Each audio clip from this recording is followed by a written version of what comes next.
Facts, you are sure to get only the facts. Tune in to Hard Facts with Maryann Okon on 99.3 Nigeria Info.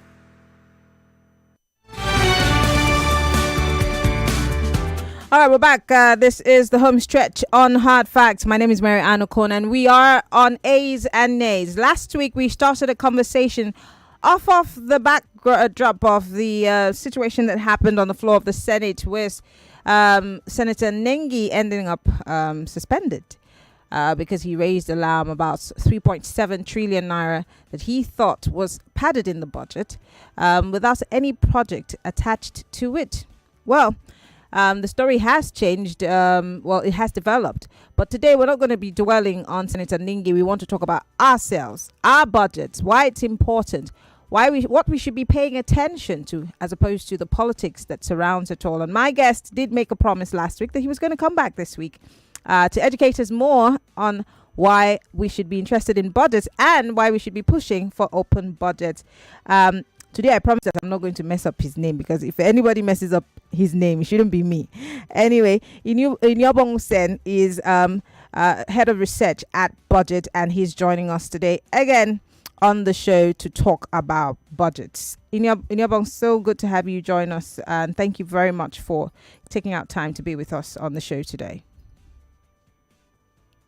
Oh, we can't hear you. I think that you are muted. Yeah, I was muted. Yeah. Good evening, Maryann, and thanks for having me. Great. It's good to have you join us again. So let's start by let's act like we're all in primary one of budgeting and talk about why we should be interested in our budget. Why is budget important to the average Nigerian? Why should we prioritize it? Yeah, thanks for that question. So let me take it from what exactly a budget is in the first place. Okay. So in our individual lives, we make plans based on what we expect as revenue or earnings. Mm-hmm. So if you are living on a salary, if you work in 9 to 5, you know that at the end of the month you're expecting X, mm-hmm. and from that X, you're expected to pay for transportation to work and to other places. You're expected to pay for rent, to pay for power. Invest as the case may be. Mm-hmm. So just as you prepare your own personal budgets based on what you are able to earn or you have the capacity to earn, it's the same way the government prepares a budget. Mm-hmm. Now, a budget is a tentative plan on how government intends to raise revenues, mm-hmm. primarily through taxes, right, and spend those revenues in improving the lives and livelihoods, right, of citizens. Mm-hmm. And so there's supposed to be a social contract between government and the governed. So you tax me, you tax my income, and in return for that, you are supposed to provide good roads for me. You're supposed to provide the right social amenities, whether it is, with water. You're supposed to provide access to quality healthcare, to education, and social protection generally. Mm-hmm. And so that's how, citizens rub the back of government, and government is meant to rub the back of citizens. Now, if that is the case, it means that every budget, every public budget is supposed to reflect the needs and preferences of society. Mm. Because it is assumed that you have generated taxes from citizens, and you've been elected by these citizens to use those taxes judiciously to improve their standard of living, right? To provide basic amenities. And that's the purpose of government. Mm-hmm. And so when there is that disconnect, whether the way government collects these taxes and how they spend it, then the social contract is broken. And what we have been discussing in the past few days around the allegations of Senator Nengi borders on this broken social contract. Lovely. I love that you're taking me to where I want to go to. it's great that we've established the fact that it is a social contract. There is a social contract, whether it's spoken or written. There is a contract that both ends of the divide are supposed to adhere to. We're doing our bit, but then some part of it has been broken. Now that's why we're having this conversation. How many states across the country, now you're the research guy, you're the one with the numbers, across the country have adhered to the open budget system? Because I know for 10 years of my life as a journalist, I've joined the advocacy for an open budget. And I've told you before, I think on this show, that a certain spokesperson for River State government at the time did say that the reason why they did not post their budget online was because they were afraid that hackers would hack the budget. So how many states do you think have adhered to open budgets and even followed through with what they have listed in those budgets to keep in keeping with their social contract? I beg your pardon. Yeah, thank you. The truth is, there have been massive improvements, right, in recent times with regards to transparency around, fiscal documents, whether they are with budgets or budget implementation reports or audited financial statements of states. Now, this was brought about by a program by the World Bank that was initiated in 2018 and ended in 2023. Now, the federal government took a loan of about $750 million from the World Bank to incentivize certain governance reforms across the 36 states of the Federation.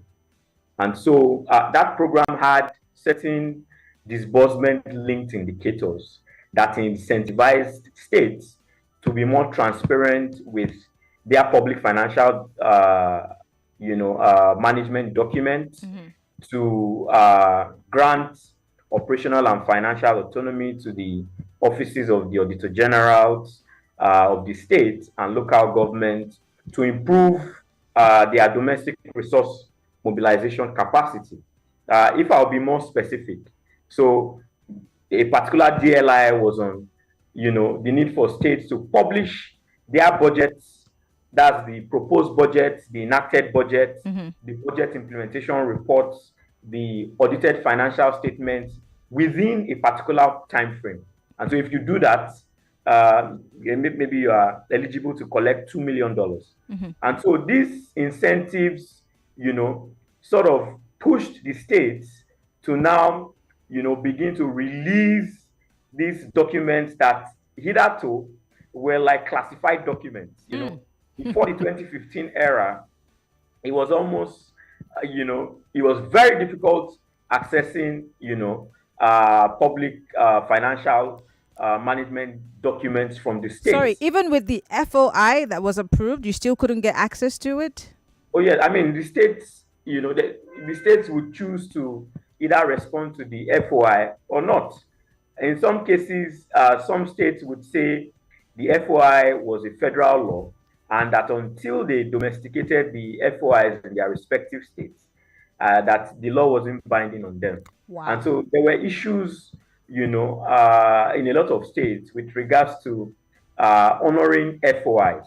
And so it was very difficult, for transparency and accountability actors, like Budgit to, give very informed or take very informed positions, on issues bordering on economic justice, public financial management.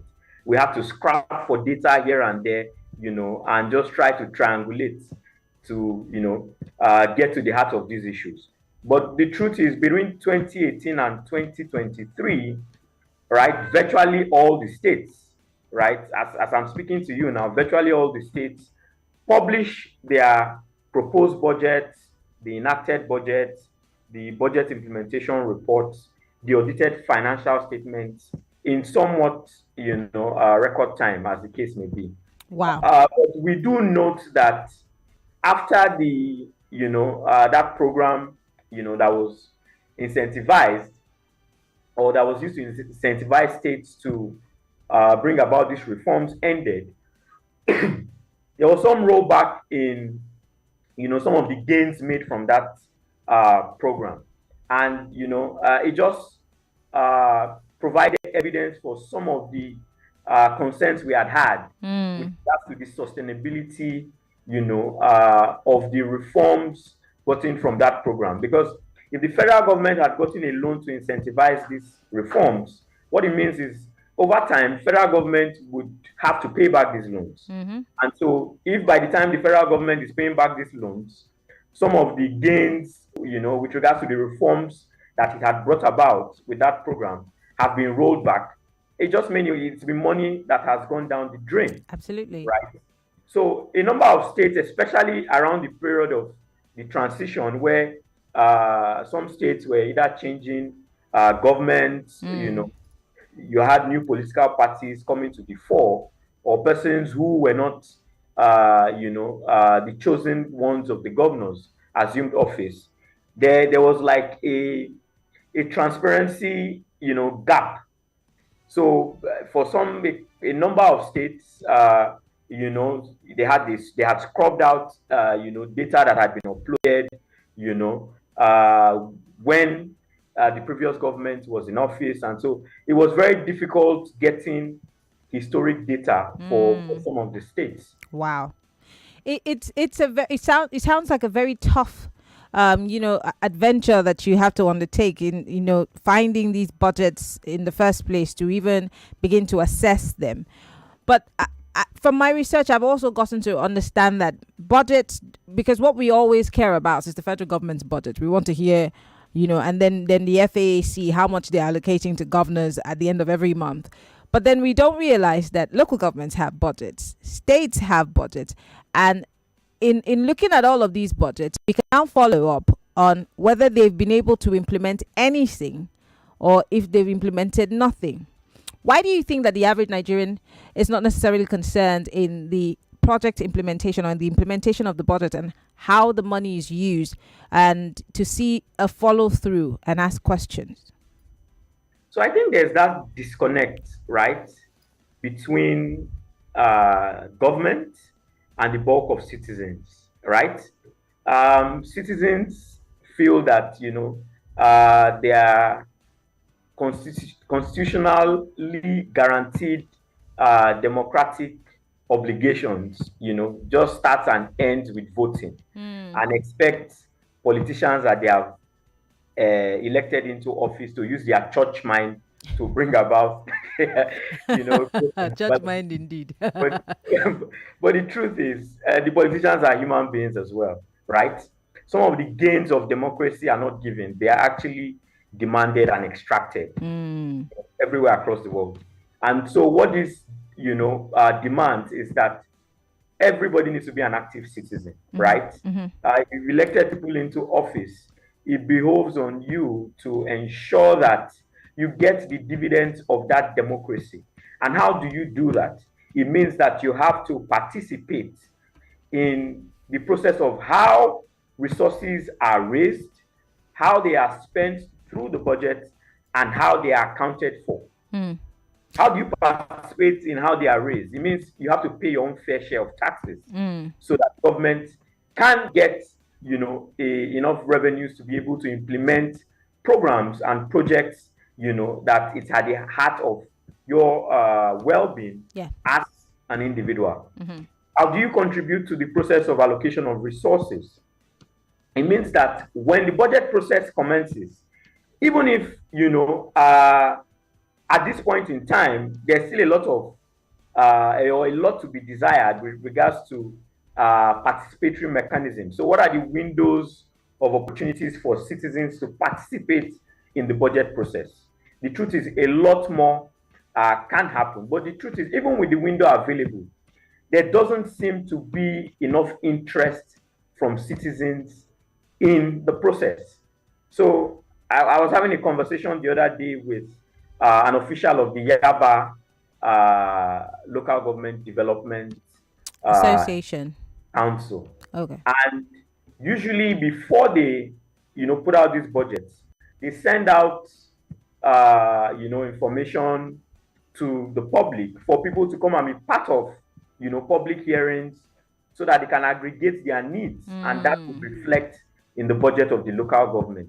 But the truth is, a lot of people do not attend people prefer to, stay at their places of business and do business, rather than engage, in this sort of ventures. If you even take it down to, your local communities, as the case may be. Yeah. If you live in an estate and they fixed an estate meeting, participants of those estates to come and speak to the general issues affecting everybody in the estate, you only see very few people attend those meetings. And that is the general attitude that a bulk of Nigerians, bring to, participatory governance. Does this mean that government has provided adequate opportunity for citizens to participate in the process? The answer is no. But even with the avenues available, have citizens maximized, those avenues to ensure that their needs and preferences are reflected in government budgets? The answer is also no. So why do we have to complain then if, we're saying, government didn't do, they didn't do what they promised us? What did they promise you? You didn't even see, you didn't get access to the budget in itself. You don't know what's in the budget. So how do you even defend it? So that's one. Can we just put all the blame on ourselves here? Or, do we share the blame equally? The blame is enough to go around to everybody. It's enough to go around. Government has not been very responsible. Citizens too, have had their own fair share of, contributing to the problem. So there's enough blame to go around. And the truth is, if we are going to develop as a country, we have to develop as a collective. But as government, as responsible businesses, and as individuals, we all have roles to play in that Nigeria that we so desire and and deserve, as the case may be. All right. Well, I see that people are itching to ask questions. I have just 3 minutes before we go on our first break. So if you want to join the conversation, the phone lines are open: 0700 993 993 993, or you can call 0201 465 7190 if you are a lady. If you have questions for our guests, because again, you cannot defend something that you do not have any idea, any information on. So is it that we're not interested? Have we been so demoralized that we don't care about these budgets? Let them do what they want to do. But then we're very quick to complain about power, electricity, infrastructural development, and projects that have been abandoned. Why are we not participating and doing our bit of government? Because we're very quick to say it's them, the government, but maybe we're also part of government and we're derelicting our duties as citizens. Hello. Good evening. Hello, good evening. Yes, what's your name, sir? Where are you calling from? Yeah, my name is Adewale Gbadebo, calling from Aja. Adewale, go ahead, please. Hello. Go ahead. Yeah, as lovely as it sounds for citizens to participate in budgeting, do you think it is that easy if you are not an official or a well-to-do person, ordinary citizen? How possible is this to participate in budgeting and follow up? Great question. Great question. Ini. Yeah, so I would also return the question, right? I had stated earlier that, it doesn't appear that, government has done all it can to provide adequate avenue for citizens to participate. But even with the avenues available, have citizens maximized those avenues? In every local government, right, in every ward, there are usually town hall meetings, right? But how many people do participate in these town hall meetings, right? You come from, and I'll do a quick test, and this is not to put you on the spot. You come from a local government, right? Yes. Also live in a local government. If I ask you the name of your local government chairman from the state where you come from, and the name of the local government chairman in the local government you live. Well, I know my local government chairman, and I know, but I do not know the name of the local government chairman where I live right now. So you can see that as informed as you are, right, there's still that deficit. Now, not to now talk of the average Nigerian who is not as informed as you are. It just shows that as a collective, we have not demonstrated enough interest in how, government But can we also not blame that in the changes that continuously happen? For example, in one minute you know who the local government chairman is, and before you know it, they've changed the person. And then again, sometimes for me, I'd speak for myself. There's a change. I just keep moving from one location to another. So I quickly just be like, I don't know where I am. Who's the local government chairman? So I would pose a question to you, right? If you had your child in a school, right, and they were changing the teachers every month, I can guarantee you that you would know the names of those teachers every month. I'll make it my duty. You make it your duty because the welfare of your child is of utmost importance to you. In fact, if that teacher was changed every 3 days, I guarantee you that you would know the name of that teacher. We have to go on a quick break. Iniobong, oh my goodness. I will find you. Is here with me in the studio. We'll be right back after this break. I need to know who this other person is. Winnings, you definitely know that when it comes to winning, especially winning money, your one true partner is oneplay.ng, especially on Nigeria Info. You see, nowadays, ladies and gentlemen, we have upped the take. On Nigeria Info now, the daily winnings are now over 150,000 naira. All you have to do, still, it has not changed, the process has not changed, is go to the website at www.oneplay.ng. That is one as in the number one, play, PLAY.ng, or dial from your phone *347 *880 *3#. Play with as little as 500 naira, and within a few seconds, your ticket will be in that draw. That big draw where money is being won. You will be one in the number. The more you play, the better your chances of winning every day on the Crossfire, that is the morning Crossfire, What's Up Lagos, and Game On shows on the weekdays. And of course, on the weekends, the Football Frenzy show is definitely there for you because you can win money on that show. So we are doing this every day. That is the jack. That is the gist, ladies and gentlemen. But that's not all.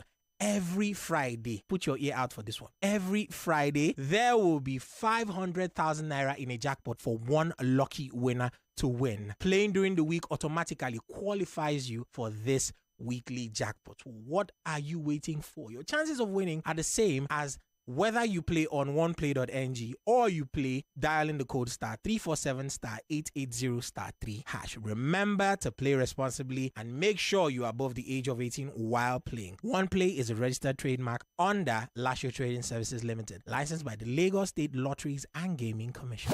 This is an infomercial. More news and information coming up. We'll be back in a moment.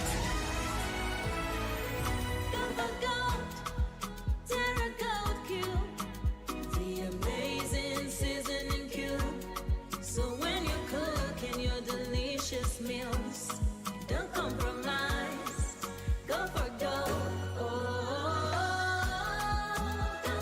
Rich, consistent taste for cooking mouth-watering soups, stews, and jollof. Choose wisely. Choose Gold. Terra Gold Seasoning Cube. One cube, endless possibilities. Terra Gold. A giant of Africa once said, "Life is good when you stream." So we did it for you. The soft life queen driven by ambition. The loyal fan that never misses a single game. Here we stream for you. So when you hit the play button, set your dreams in motion, laugh away your struggles, fill the air with the chants of your favorite team, and find the stories that breathe and speak to you. The new Showmax is here. Download the new Showmax app and from 1,200 naira subscribe and dive into the land of streams. Showmax, streaming for Africa. Okay, investment full ground, oh. Service where you feel trust, oh. It's time to live the good life, oh. Secure the bag with I Invest. I invest, oh. With I Invest, secure the bag. I invest, oh. With I Invest, hey, secure the bag. I invest, oh. With I Invest, secure the bag. With I Invest, oh. The bag. I invest, oh. Yes, Yes, iInvest is one way to build lasting wealth. Buy Nigerian equities, get higher interest rates on fixed deposits and savings. Visit www.i-investng.com to access a wide range of other financial products that offer good returns on your investments. All transactions are done through regulated financial institutions. iInvest. Let's help you secure the bag. It's Ramadan. Come on board. Let's go on a tour to the top restaurants where you can enjoy the best of the season. First stop is Charity Cafe. Here, the currency is sharing, so keep giving. Next stop is Kindness Bistro. Be the kindest you can be. Last but not the least, make a stop by at Forgiveness Drive-Thru and let go of every beef. And at Sahur and Iftar, bring it home with the goodness of great tasting meals with Noor. This Ramadan, don't just eat for good. Share the good and be the good. Noor, eat for good. Hello! Are you looking for a place to get affordable luxury wristwatches, jewelry, and bags? Then your search is over. May Brands Limited is a place where you can shop exclusive and affordable fashion brands. May Brands Limited is the distributor of fashion brands, represented by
Journalism, bridging the gap between people and those in authority. With Hard Facts, you are sure to get only the facts. Tune in to Hard Facts with Maryann Okon on 99.3 Nigeria Info.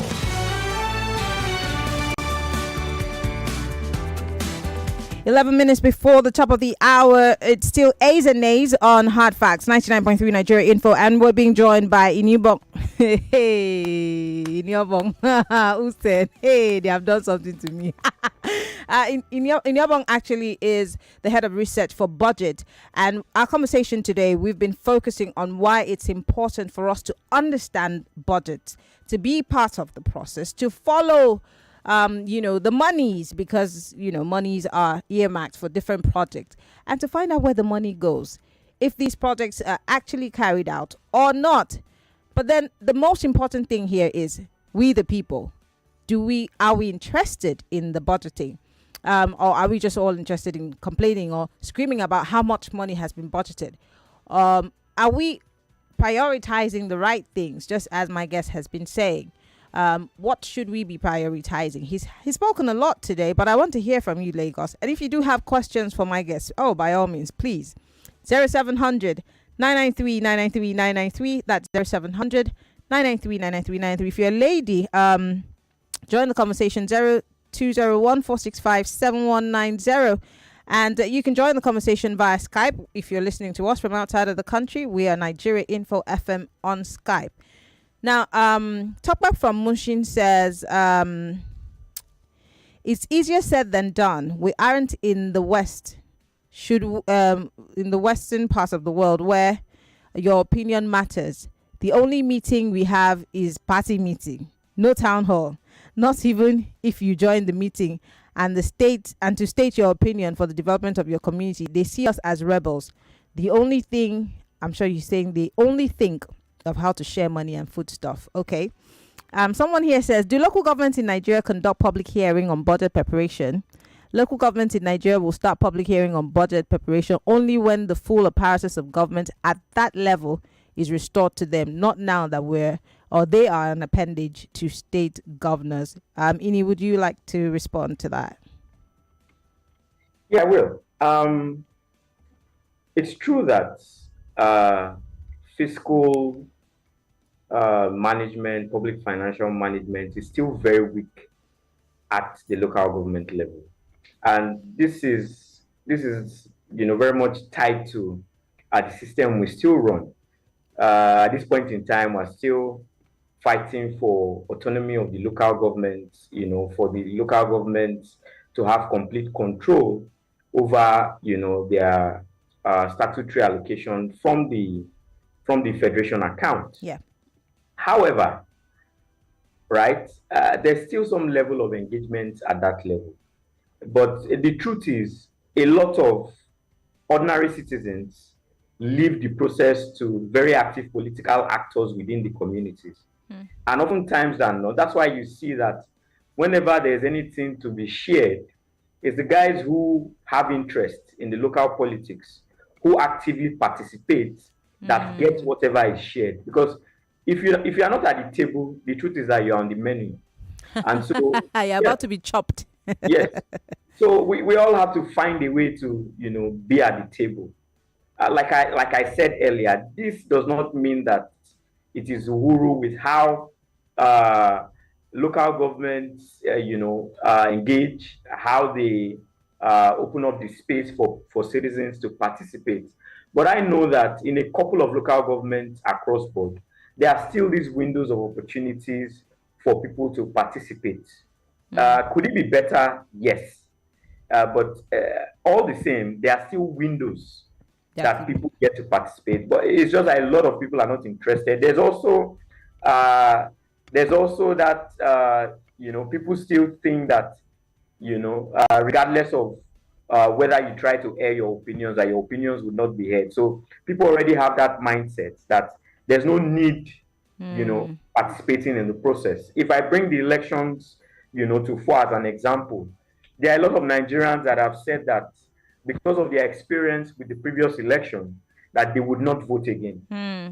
So, that kind of mindset, is something that also comes into play with regards to people participating in, the activities of their local government. People feel that because things have been run, poorly in the past, there's nothing that has changed, in the intervening period. And they don't think that there's anything they can do to change it also. Exactly. But the truth is, some civilizations took 200, 300, 400 years to develop. A lot of the things we're experiencing now are things that the places you call sinner climes, at one point during their stage of development, had experienced. The truth is, we have even leapfrogged a lot of these processes to be where we are today.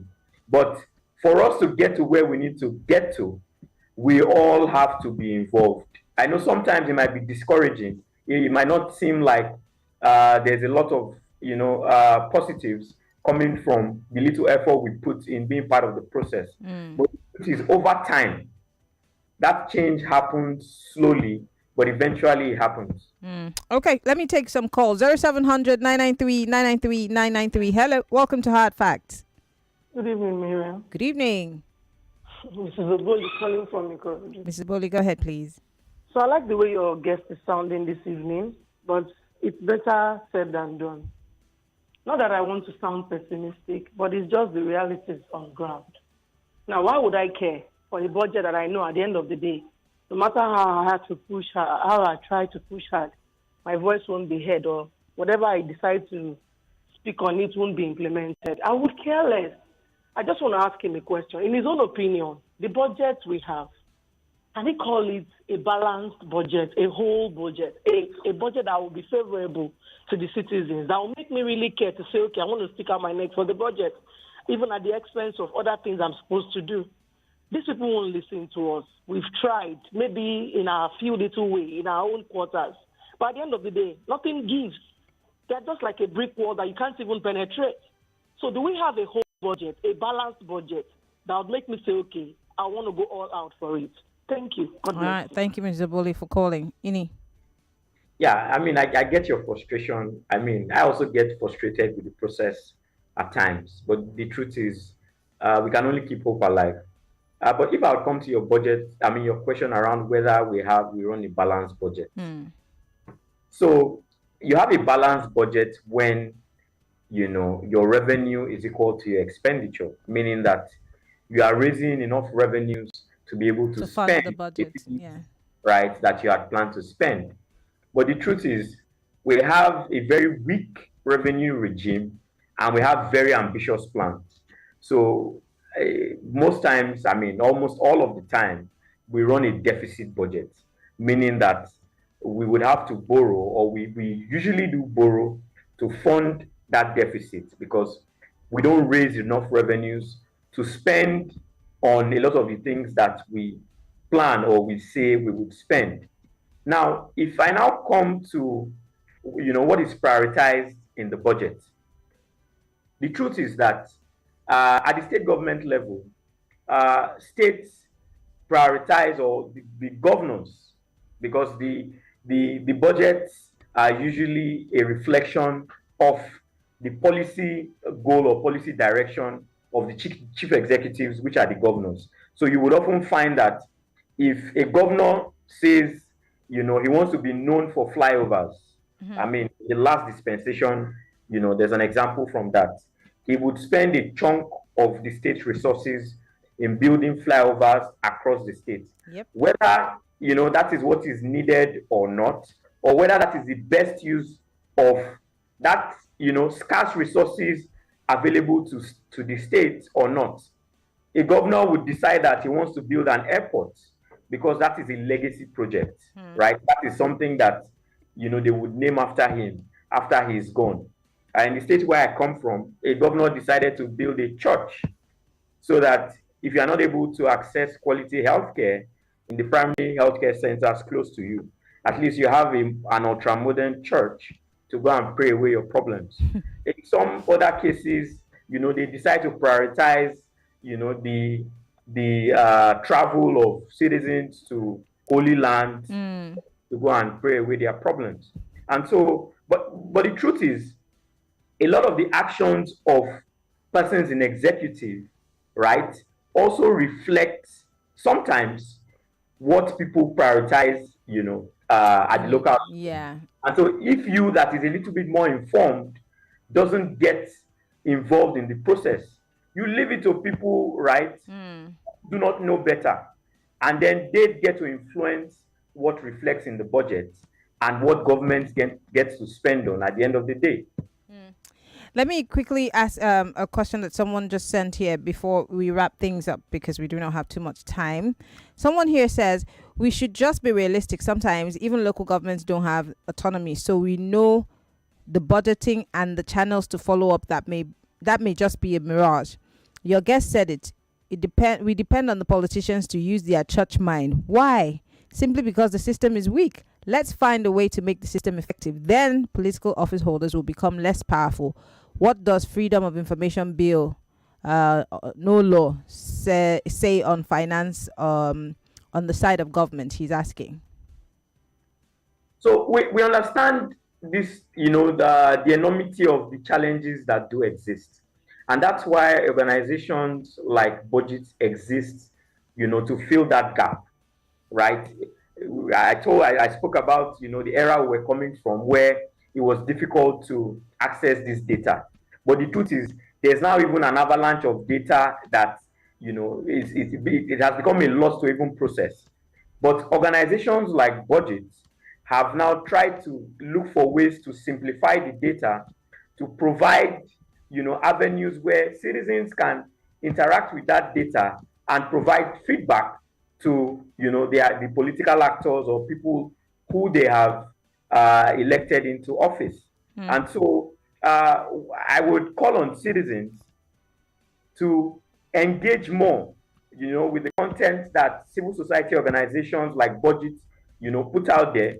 Stay on the issues and not be distracted by, some other mainstream issues that come into the fore. We have to go. Unfortunately, we have to go. Iniobong Usen is the head research for Budgit. Thank you so much for being on the show. We really appreciate it.